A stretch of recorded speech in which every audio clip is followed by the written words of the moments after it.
Hi, everybody. Welcome to Looking Through the Glass. You have Giselle and Sela as always, and today we have Pete versus anxiety, the mental health juggernaut. Did I say that right? I said Yep, that right, you right? said right. Yep. Okay, I said that right. Well, it's good to see you, ladies, again. How y'all doing? I heard y'all are blazing the trails on the podcasting trail. Yes, I am Pete, the host of Pete vs. Anxiety, the mental health podcast. I pretty much podcast every single day now at this point, but it's interesting, ever since starting the show, I've met some really great people. I've had the ladies on themselves, so I'm happy to be here today. We are so excited about having you. We had so much fun on yours, and now it's our turn. Woohoo! Right? Because Giselle couldn't even say the email right the last time. Did you figure out how to say that correctly? We figured out how to put it up there too. I Yeah, figured out how yeah. to put it up here, but then guess what? It doesn't actually record that part. Right, exactly. So the last time we spoke, I've been up to a lot. Okay, so I did a summit. I was telling you, I'll tell you about this. Okay, so I went to this media summit. It was 50 people, 15 different rooms, and and apparently I didn't realize I was a part of the media panel. So I get onto this thing. I come in. I'm a part of the media panel of people that are way more successful than I am, which was great because the lady that was introducing all of us, she's got I can't remember, it's the Golden Globe or something that's sitting right there on the desk, and I'm eyeballing this thing the whole time. I'm like, what the hell is that? I was like, I didn't realize what it was at first, and then I realized after I looked her up, she's actually the lady that booked for Oprah, CNN, and a couple other big shows. And I'm just like, oh crap, dude! I'm on this media panel. I'm like, dude, these people outrank me by far in experience.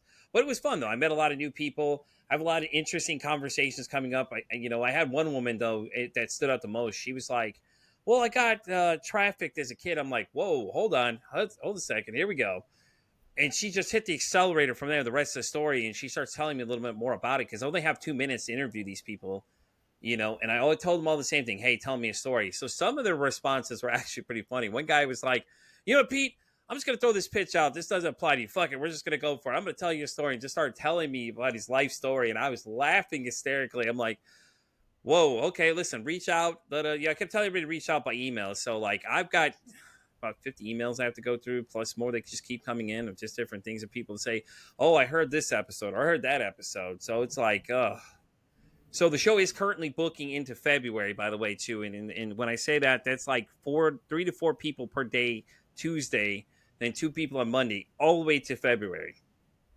I'm busy. Wow. You're That's telling me.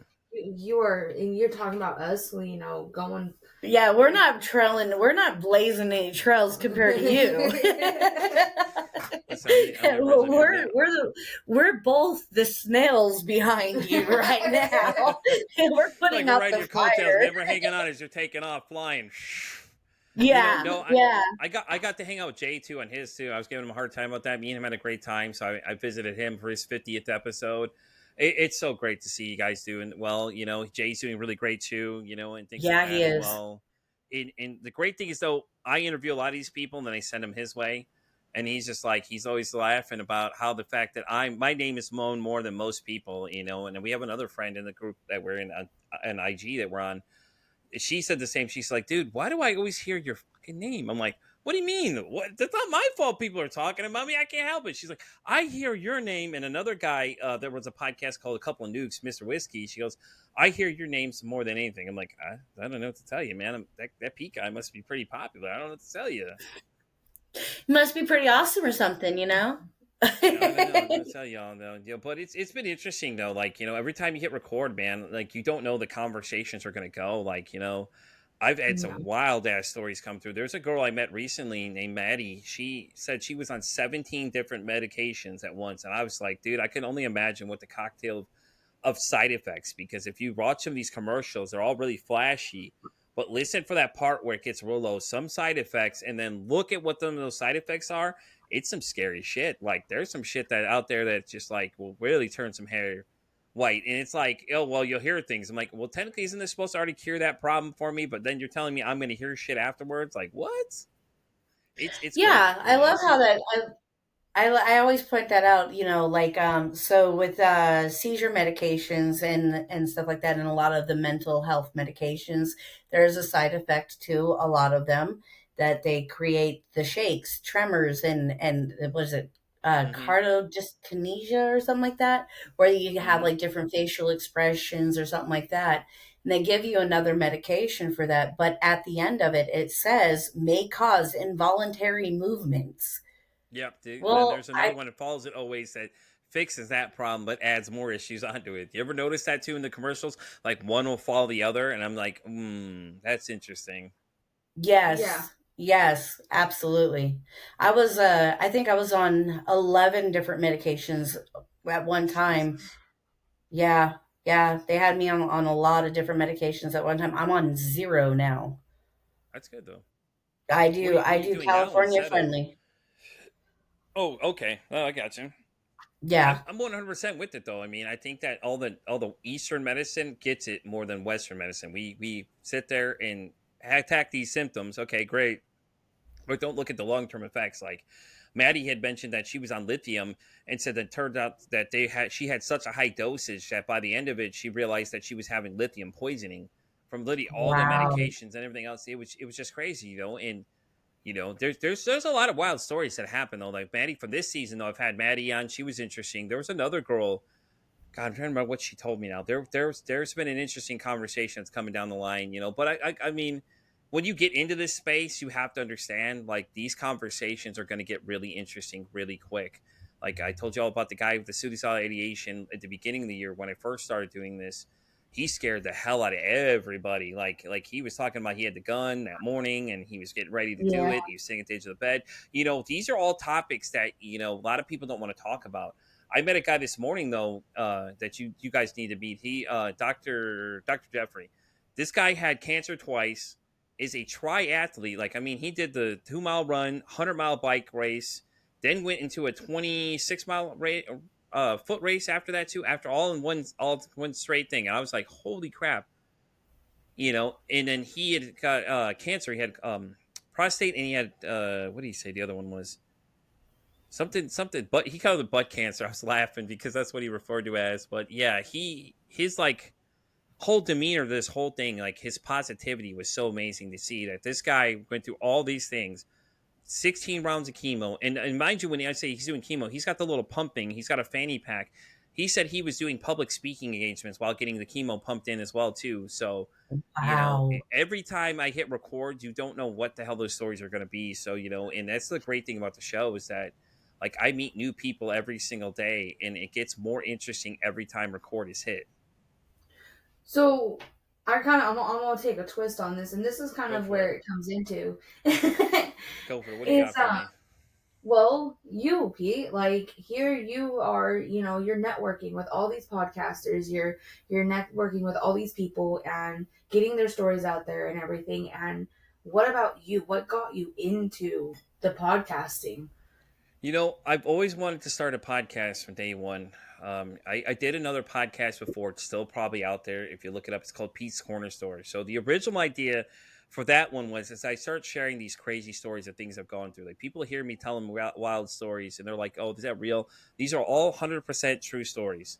Things I was telling them, things I was doing, and I just kept doing like solo projects. So then season 2, I decided to bring somebody else in because I was like, being solo is kind of boring. Let's bring somebody else in. So then I brought a friend in and we started having the most random ass conversations. And the strange thing is one of them, the most listened to episode is called Buzz versus the Instructions. Now, I don't know what the hell we were talking about.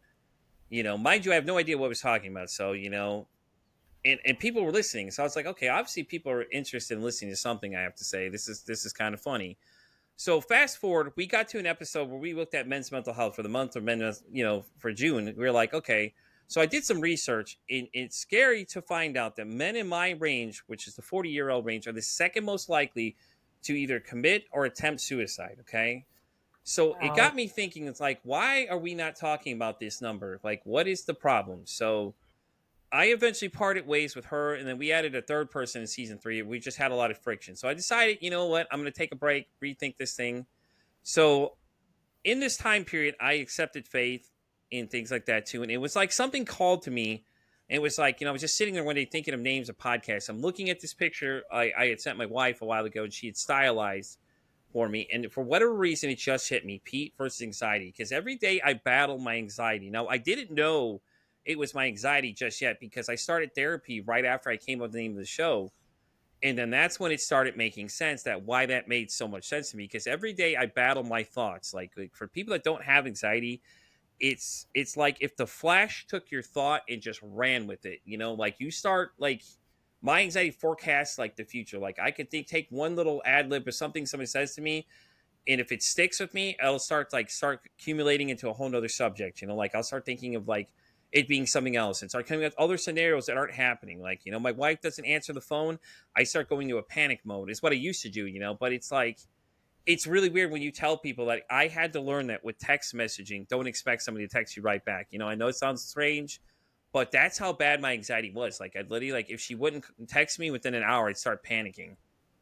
And to other people it just sounds funny, but to me it was just like it was like the world's coming to an end. I'm gonna freak the fuck out. I'm gonna have a panic attack, and things like that too.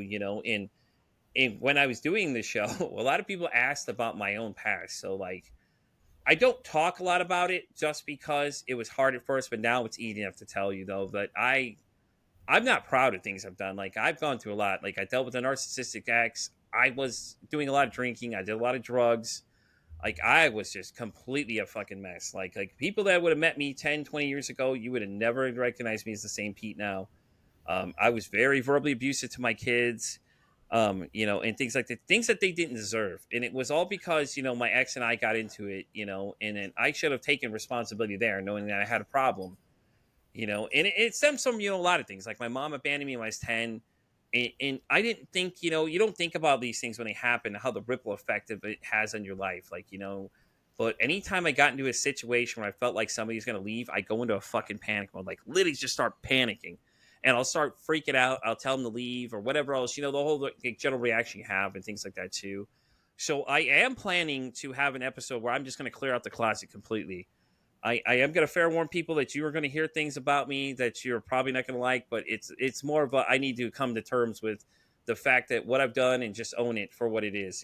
This is what it is, lay it out, because I feel like it's sitting there in the background, like someone's going to come out and say something, and then I'm going to have to explain what happened. So I've been planning it with a friend of mine. Melissa runs the podcast, Emotionally Unavailable. She said she'd help me mediate this thing. So there is something that's coming out that a lot of people always ask about my past. And I thought about writing a book, but I'm just too lazy to write a book. Let me be honest. I don't have the time to sit down and write a book. I'm just not. It's a lot I of just work. can't do It's it. a It's lot too of much work. work for me. It's too much fucking work for me. This podcast is enough work for me. God damn it! I don't have time for that too. Shit. Right? So it's going to get interesting really quick. A lot of people's questions will be answered. A lot of people are going to hear things that I'm not proud of. But I mean, it's like you have to just own those demons, man. And it's hard. Yeah. I battle them every single day. My depression some days is so bad that I've told a lot of people that it's like a black hole swallowing you. Like I just sometimes I don't get out of bed and I don't want to get out of bed. And the only reason I do is to get up to record the show. Like I'll get on, and when you see me in the camera, you have no idea how bad I'm struggling that day. And a lot of times it's because it's just I don't want people like, oh, I'm so sorry. I just don't want to hear it. I just don't. And it's not that I don't appreciate people sympathy. I just don't want people to think I'm asking for sympathy. I don't want people to feel like, or I don't like telling people my problems either because I don't want to trauma dump things, like things I deal with in the back scene. I just say there's a lot going on and that's it. Really don't specify much just because I don't want to feel like I'm just trauma dumping things, because like on camera, you look like you have it all together, but really it's a fucking shit show in the backseat. It really is sometimes. I agree. I think I'm a shit show in the back quite often. Well, and I agree with the you don't I don't want people trying to sympathize with me. I'm Mm-hmm. fine. Like this is my past now. I've gotten through it. I'm moving Yeah. forward. If I sometimes feel like, and there's nothing wrong with the sympathizing, but with me, it feels like I'm being pulled back into it, Mm-hmm. and I Yeah, don't I want get that. that too. 100%. Yeah. No, I get that feeling too. That's why. And then it's like, it's just hard. And then when, people just don't get it, you have those conversations with people that just don't understand like what you're dealing with. They're always like, they try to help you. Like my boss, I like to use for an example. A lot of times I pick on this poor woman a lot, but she just doesn't get it. Sometimes she just doesn't get it. I love her to death. She tries. She's very supportive. She understands. She knows a lot more than most people do about my personal life and things I've been dealing with recently and things like that too. and it's like she tries to help, but then she's like, you're like sitting there listening to her in your head, you're playing the dialogue of like, yeah, you don't know what the fuck you're talking about, but I appreciate you trying, it's cute. You know what I mean? Like she just doesn't get it. I completely understand. There's a couple people in my world that, I talk to them, and they'll want me to talk to them Yeah, and be open about things, but no matter how much open I am about it, there's always that you can feel it, you can see it, you learn how to pick up on these things where you're just yeah, like you don't, you yeah. just, I I understand and I appreciate you're trying, but yeah. you just don't. Yeah, and then you can always sense when other people are dealing with things too. Like I'm very energy sensitive. Like I can read people's energy a lot of times. So like when I meet people, I generally know if I like somebody within the first 5 seconds of meeting you. Like it's just really strange to tell people. I call it my spider sense, but it's really what it is I could just read and feed your energy. If I don't like it, I don't. I know I have this pit feeling in my stomach that comes over me, and it's like that, and recently I've had some suicide ideation. Like I'll to be honest, I'll tell you all right now what happened. Okay, so this is gonna sound fucked up, so bear with me on this one. Okay, so I had a plan when my wife left to go visit her friend for a few days. Now, anybody that deals with suicide ideation or as a friend, it's like the first question shouldn't be is why would you do this? Because I just deal with a lot of struggles. Okay, we've been dealing with a lot of things, issues in the vaccine. Okay, so when I told her about this response is gonna fucked up. Okay, so her response was, she was dealing with a surgery that she was going into. Okay, so she told me that I should make her the 13th reason why. So anybody that has seen that Netflix series, that show, Ooh, it's a fucking rough show to watch. Like yeah. the original one was rough. Like they edit that shit at the end. The last episode where the Yes. girl ends up doing. Trust me, y'all think that's rough. You're sorry, but you're pussies. You ain't seen shit. If you ain't seen the original, it's fucking rough. Now that was rough to Yes. watch. So when I told her this, she referenced the whole 13th reason thing and told me that I should make her the 13th reason why I did it. And her answer was that I said, so why would you tell somebody that? She goes, because I'm trying to scare you not to do it. I'm like, what? Like, why do you think that logic makes any sense to you? And someone else told her the same thing. It was like, this is fucked up. Why did you tell him that? So what if he would have done it? Then it would have been assisted suicide because he would have gone through with this thing, and it's like it fucked me up though, like I'm dealing with a lot of things, so I've decided I mean, fuck it, I might as well just share it with y'all. I've already decided we're gonna get a divorce basically at this point. I told her I was done, and like I cut her off. Like I for anybody that knows astrological signs, I have an Aries moon, and that moon kicked right in that day. I was like, I'm done. After that Mhm. conversation, I just felt like that's it, I'm done. So like that's a lot of things I deal with now. Like so I struggle with that every day, and it just like it's getting easier every single day, but it's just been fucked up, man. Like ever since last we saw each other, it's been a fucked up day for me, man. She's like, she says things and does things, and it's just like, and it's just like now that I made that decision, it's like now I'm looking forward to what my next step is. To like, I'm ready to be on my own, have my own studio set up for the show, and that way I can focus on what I'm doing because a lot of things came out when I started doing this podcast. Being authentic was one of them because she's like, you just got to be real. I'm like, okay, cool, I got you. It makes sense. If you're gonna be in this space, people can read through bullshit. So all right, cool, I got you. So and then the other thing was, it's almost like she got jealous because I would talk to other people. She's like, well, I want you to stop talking to random girls. I'm like, they're not random girls. They're people I'm interviewing for a podcast. That's it. There's no other underlining conversations happening. There's no me texting anybody on the side. Those fears of like someone's texting somebody else kind of thing was coming out. And I Yeah. was just like, nope, it's not the case. That's really not what's happening here. So, but yeah, that's what my life's been like for the last few days. That's Damn. really rough. And I wow. I was like, you know what? Fuck it. I like y'all. I Yeah. figured we could just talk about this shit here. He But you know talks what I'm about you saying? never Like, know what people are gonna say, and here it Right? is. through Totally your just did it. personal, but yeah, it feels good to get it out there, because a lot of people I'm sure will start asking questions and things like that too. But it's just to say this, that everybody deals with something. We all don't know what people deal with on a daily basis. That's why I always end the show, be kind to somebody, because think about it, the last thing you say to somebody could be the last thing you ever tell somebody. It ain't Yes. gonna be 100%. nasty, this and that. So I'm already on a mission now. I've already got a goal set for next year. I'm gonna do a couple of walks, like suicide, diabetes, and all the other ones. Just trying to do some walks. There's a lot that are close by where I'm at, that I need to prepare for, and everything like that. So like I'm planning on doing a lot of that stuff. I'm planning on trying to bridge the gap with my mom. I think it's time. I think it's time just to call her and have an honest conversation and see where it goes. At this point, we're just gonna rip the fucking band-aid off and go for it. Because I think at this point, I don't want it to be one of those situations where the I could have done more or the what if scenarios come up. So it's just Those what if The what scenarios ifs are that are yeah, the ones that linger the hardest, and the well, I should have done this, or what if this yeah, it went this way, and that's something I'm always on, is the what ifs. yeah, And I very much understand closing the bridge on a gap on certain relationships, and it never went the way I thought it would go, and now that those bridges have been burned, right. and I all I gotta say is I really hope that it turns out the way it needs to for you.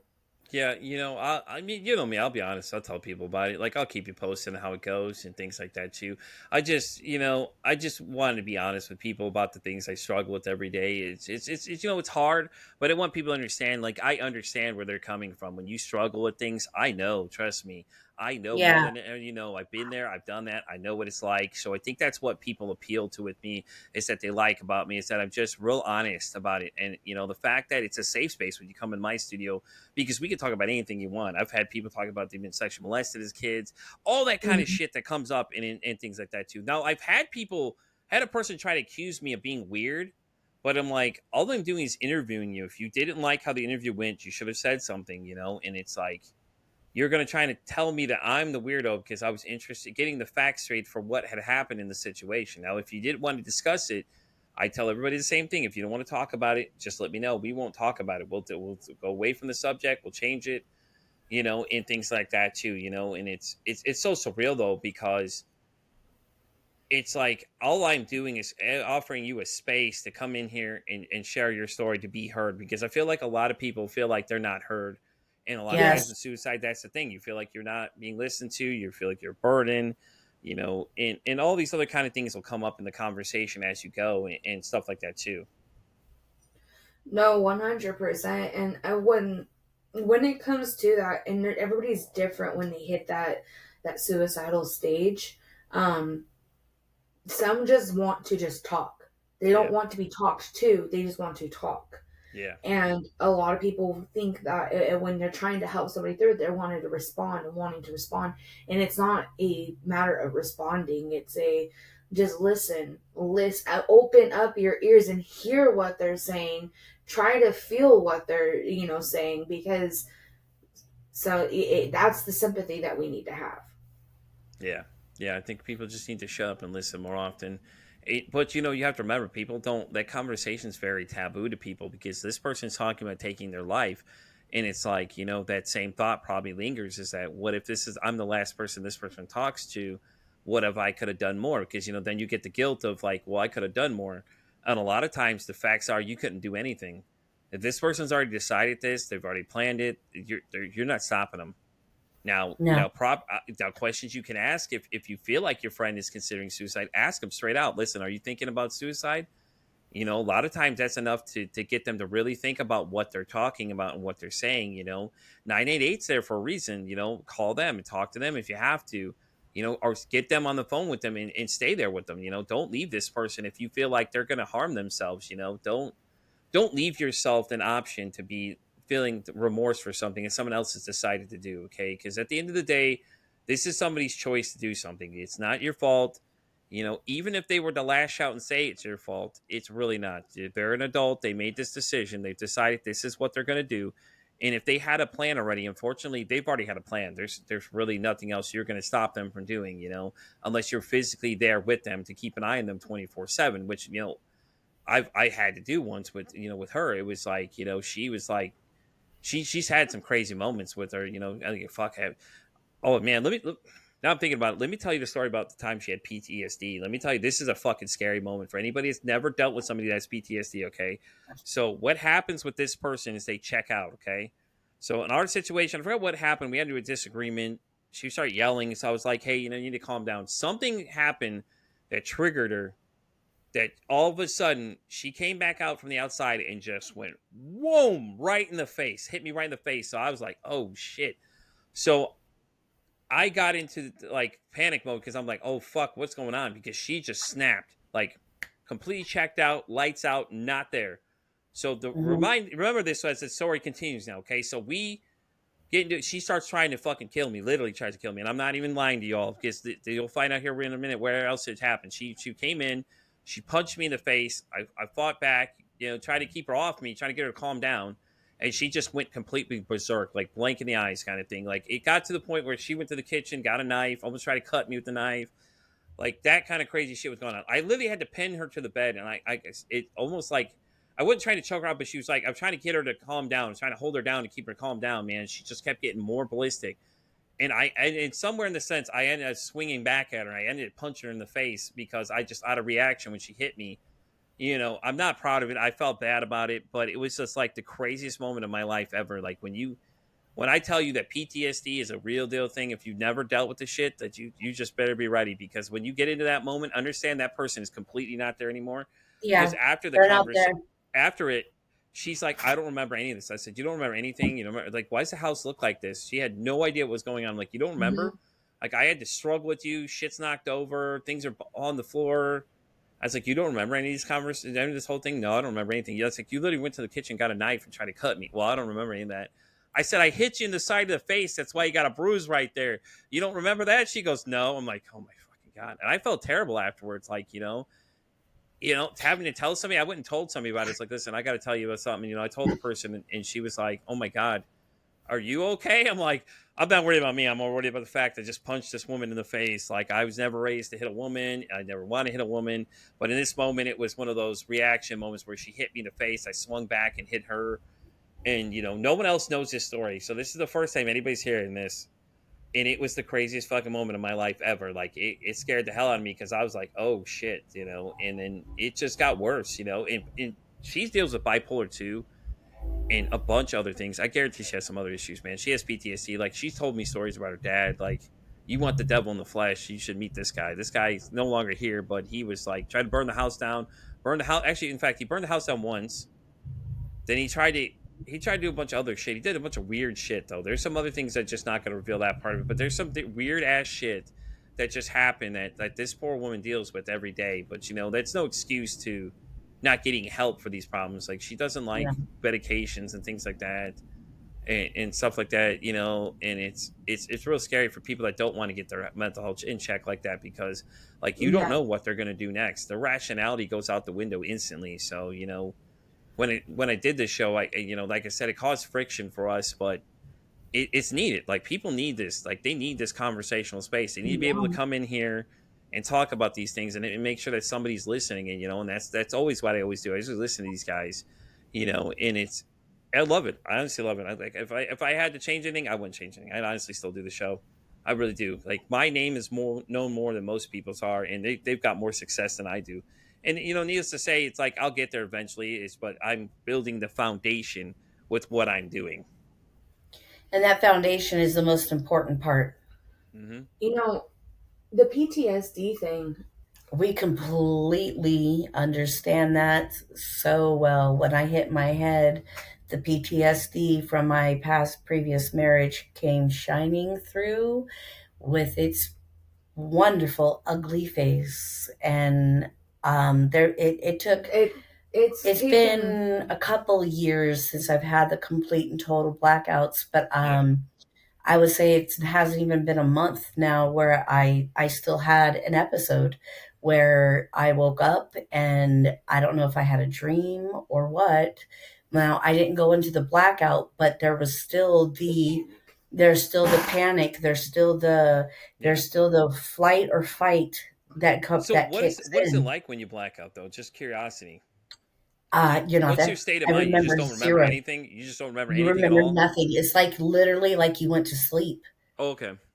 Yeah, there's literally It's nothing. Now you feel it physically. Like I would come out and I would be so exhausted. And you can feel the aftermath of the abuse that you've just put your own body through. Yeah. Would you consider it being more like the Eddie Murphy Eddie Murphy movie called Dave or David? I don't know. I've never seen that movie. Where it's a bunch of Eddie Murphys running around and they control this one giant body. Oh And yeah, that it's movie. I didn't even think about that one. That's kind of what it'd be like, almost like someone's yeah, controlling and her. like, but basically, there's certain ones you have almost like Inside Out, but you have all the So I different. can tell Listen, you what Inside Out's a it's great like movie, by when the way. you're, yeah, Inside Out, that movie, I cried. No, but what My she's husband, referencing in Dave is that there's like basically someone being the puppet master. Like you don't have control of what's going on. Somebody is yes, puppeteering you, basically, essentially. I could. So, um, I don't know, like if you believe in possessions or Mm-hmm. stuff like that. Oh, I believe that shit's Um, real. it is very, very real. It is Anybody very, tells you very that it's real. not, And they've obviously never seen shit. a So lot of people that have suffered from PTSD, that leaves a crack and that leaves a vulnerability. Um, so there's a story that I talk about. I'm not going to go real deep no, into you're it, good. but I promise you, I've talked about it on another podcast, Myths, Monsters, and Mullets. Mm-hmm. I told my story on that. My husband was on there with me to explain the part that I couldn't see, Yeah, and he watched this entire thing. And I'll put it to you this way: I don't know what came out of me. I don't know what was in me. I don't know what was going on, but I do know that I was calling out to myself, crying, and it hurt so bad as these. I don't know if it was just abuse, because yeah, people, I think a lot of the spiritual is try to explain in the logical, and it just doesn't happen that way. yeah. But there was so much that was involved. It was literally like I would come back out. When I would come to, I wouldn't remember, but when I was in the moment,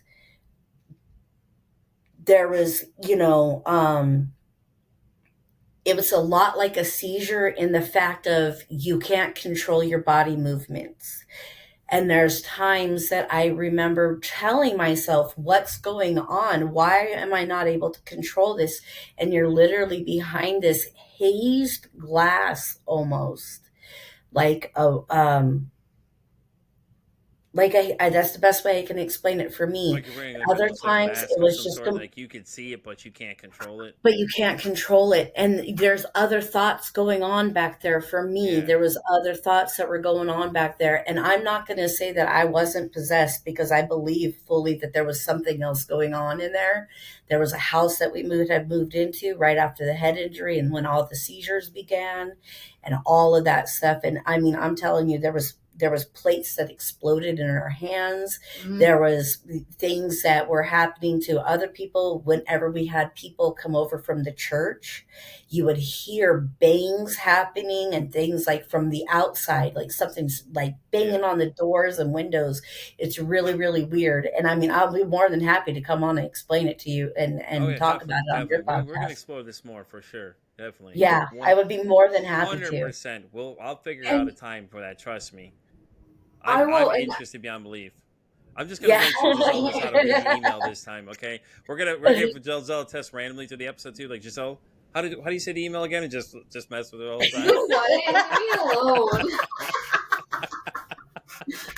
You're not gonna That sit was the here and do highlight of that that. episode. I'm telling you, Giselle trying to figure out the email. I was like, oh my god, here we go. I laugh every time I saw your guys' episode name come up. I was like, oh my god, the email. Yes, I should email her right now and say something to her. You know what? I I was got it down dying. now. I'm like, that was So, great. Oh, you got it figured out? Okay, I just want to make sure, just kind of fucking but going back to the whole possession thing, yeah. and the reason why we say this as well is when, and this is spoken about, is when somebody is possessed, they have an unhuman like strength that Mm-hmm. that they can have. And I'm not a small girl. I at 18 years old, I was not small either. Yeah. And her and I got into it about something, and she I'm black. yeah, Boom. she just wasn't there anymore, and you can Yeah. very much see that Sela left the building. That's what we always called it. Yeah. And she came after me. She attacked me. Yeah. And I very much was trying to get away from her. And it took my stepdad, who is a strong, bulky guy, 340 pounds, 6'3", and me with my legs. I pushed like over 300 pounds with my legs, like pushing against her. She ripped my thick sweater off of my body and like in half because she was dragging me by the hood of my hoodie down a hall, and I'm trying to get away from her and trying to get out of it, and she was not responding. Like, she was not responsive in that situation. And so, yeah, it was traumatizing, but when you see it from a different perspective and you see it from that wasn't my mom, that wasn't human. It gives you a whole new eye opening on how to handle that. Oh yeah, trust me, it was to me. It was fucking scary, man. Because like she had the knife and everything else. Like I've never seen this look on her face, dude.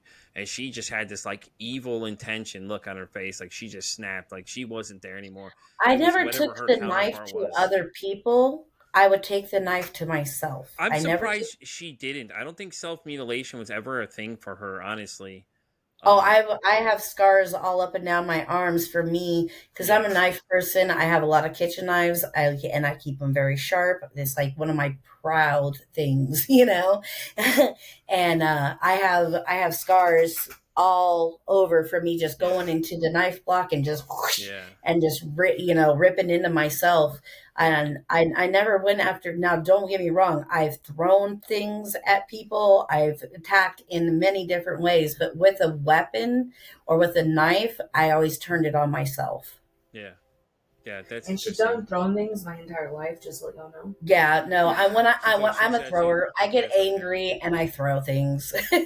Right. I was like that too for a while. When my ex and I got into it, she's very big narcissist. She'd fucking know how to blow my things. I broke a TV before by throwing the remote at it. I broke a car window, the back window. I got so angry. I had such an adrenaline rush. I shattered the back window one time.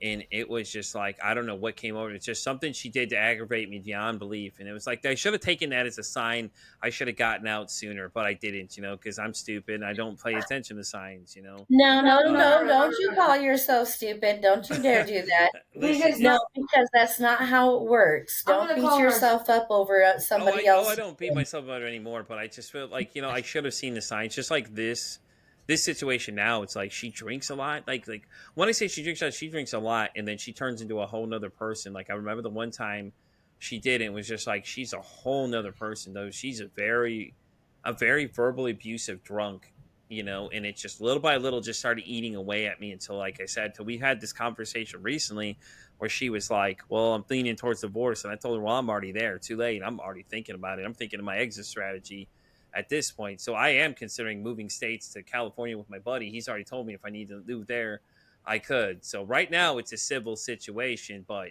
lo and behold, Pete may be doing this remote location. We may be changing the California time zones, everyone. But it's like it's hard though, man, because I deal with my own things. I'm already depressed as it is. My anxiety is really bad, so like I'm freaking out, not knowing what I'm going to walk home into sometimes. So like I try to leave the house in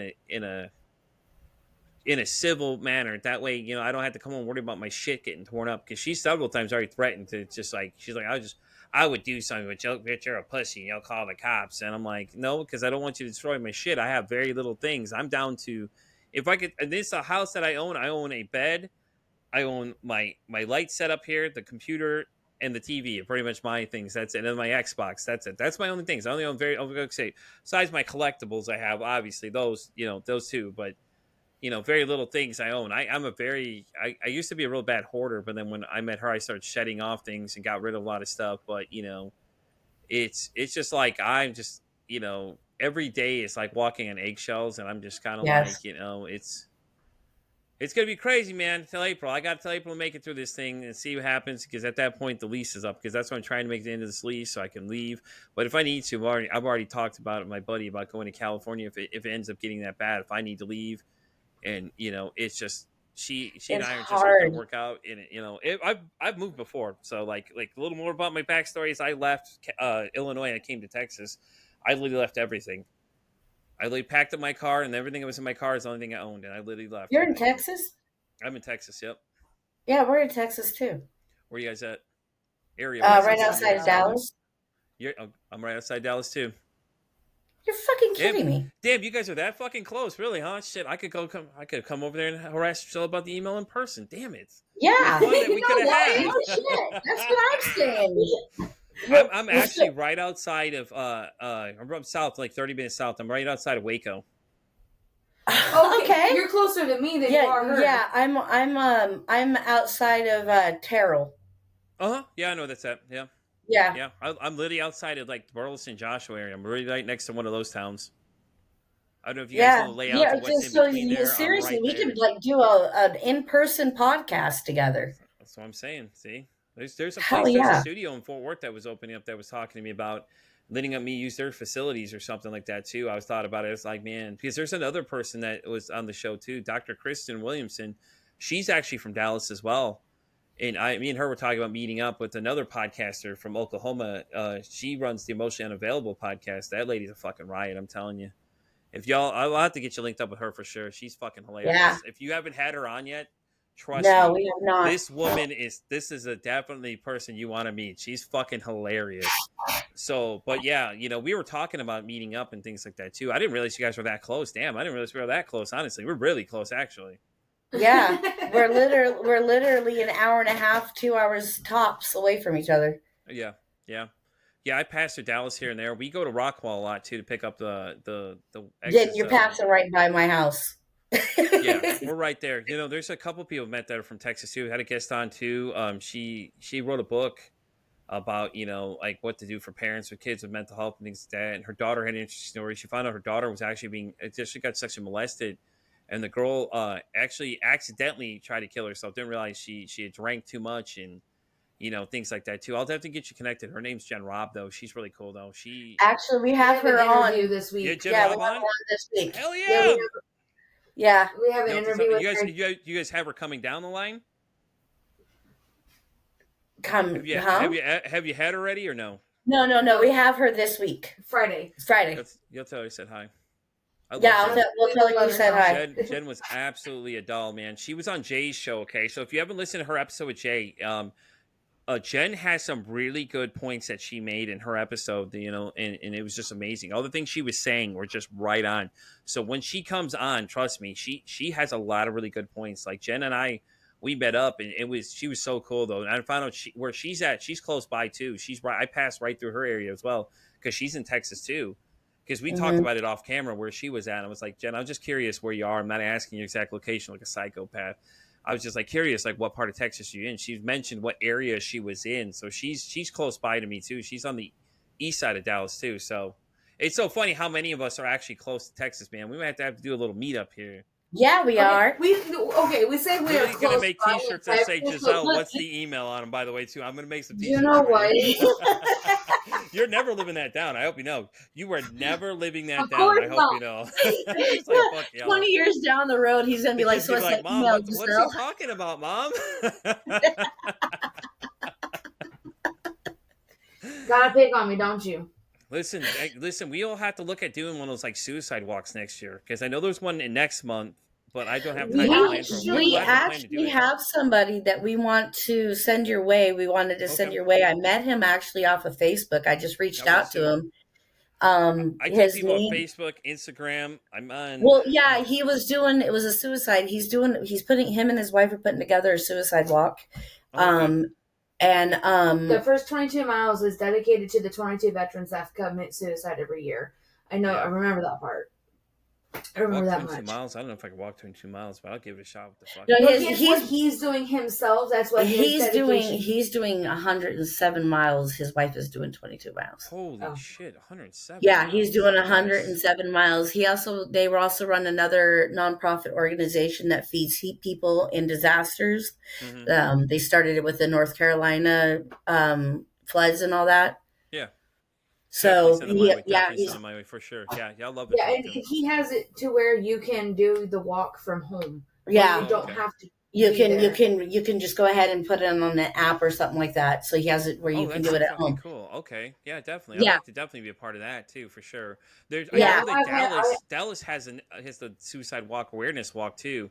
I just won't be ready to do it this year for it because I just seen it now. It's like the 15th or something of November they do one, and yeah. there's I don't something on the have the. 30th. But I'm that's so my excited plan for for that. next year. My plan for next year Yeah, is to do that for sure. If I'm still here in Texas, if I don't bail to California for my safety, you know. yeah, No, 100%. I would love to do something like that with y'all, and it would be really fun. Well, this Which way, I this also, way you'll be post the baby. You won't have to worry about all that kind of stuff too. You know, we won't have to worry about having a wheelchair you yeah. get on the thing. Let's We plan it got for you. next year. That's what I'm saying. The plan exactly. for yesterday for I'll sure. be That's definitely a plan. post withdrawal symptoms. I'm still going through withdrawal symptoms. Yeah, yeah, no, I do want to say it's Pete. Thank you for there was something that you came out about a lot of things, and I really want to say thank you because Yes, I know it's really hard for not knowing but knowing that a male perspective coming out and talking is so difficult, it's so rare and too. it is yes. very rare. And not only And that, we need but to change that stigma there. you Hmm. face it, also speaking out about how you face a narcissistic relationship and not meant it's always a woman's perspective of a narcissistic relationship but never a men's perspective. Listen, I've And got a couple of really good guests about those too. I'll have to see what they're up to. I know one of them actually is from Texas as well. She's from the Spring area. She has a book called Bridesmaid. I actually have a copy of it over here in my book. My thing to my left, I have all my books that I get from some of the guests that she had sent to me. But Mia Hanks is her name. But the thing with her is though she won't be on the camera though because of her own safety. Like you have to hear this woman's story. Like it's some fucking crazy shit. we would love No, it we that want. Yeah, those are the ones Yeah, that we I'll have want. to look through. I'll have to go through my things and see what she's up to. I know she's on Instagram for sure. Mia has been on the show. I know that for sure because I had her on and she was very interesting to hear how much our stories aligned a little bit, like hers and I. And we were actually very close because when I was in Houston, I was about 30 miles to the west of where she was.